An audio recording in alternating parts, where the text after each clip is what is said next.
What if I tell you that a country with largest proven oil reserves on planet Earth is also a country where people struggle for basic food and medicine?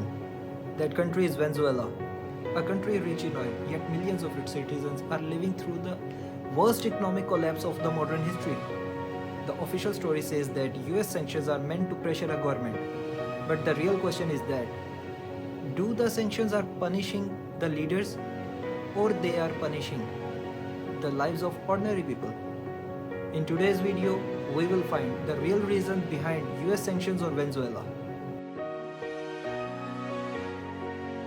The major wave of US sanctions on Venezuela began after 2017. According to US, the goals were to respond to alleged human rights abuses, to pressurize Maduro government over disputed elections, and to restore democracy. Sanctions target Venezuela's oil industry, its access to international banking, and state-owned companies. In other words, Venezuela is cut off from international financial system. Sanctions were meant to pressurize the government, but in reality, the effects went far beyond the politicians. This is where human cost becomes clear. Before sanctions, Venezuela produces 3 million barrels of oil per day, but after sanctions, it starts producing 1 million barrels per day. Oil's exports are responsible of the 90% share of Venezuela's economy. The result of these sanctions comes in the form of severe shortage of food and medicines. Hospitals are struggling to operate. Hyperinflation that destroys the saving. According to international organizations, approximately 7 to 8 million people are shifted to abroad. For many families, sanctions did not feel like pressure on politicians. It feels like pressure on their survival. One of the main arguments for sanctions is that they weaken a government, but in the case of Venezuela, that did not happen. Nicolas Maduro remained in power. Meanwhile, black market expanded, smuggling increased, political and military elites gained more power.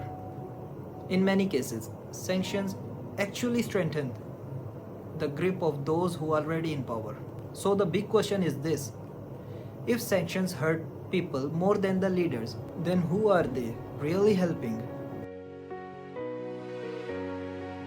Venezuela is not just a struggling country, it sits on the largest oil reserves. In global politics, energy equals power. Over the years, US policy towards Venezuela has shifted, sometimes tightening sanctions, sometimes easing them, depending upon the political negotiations and global oil market. This suggests the issue of Venezuela is not only just about democracy, it's about energy security, regional influence, and global competition. In other words, Venezuela is not just a human rights issue, it's a global chess piece.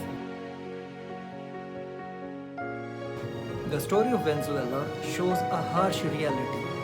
Sanctions are often presented as a clean, peaceful tool, but on ground, it can become an economic weapon, a weapon that not just only hits governments, it hits hospitals, it hits life of ordinary people, it hits children.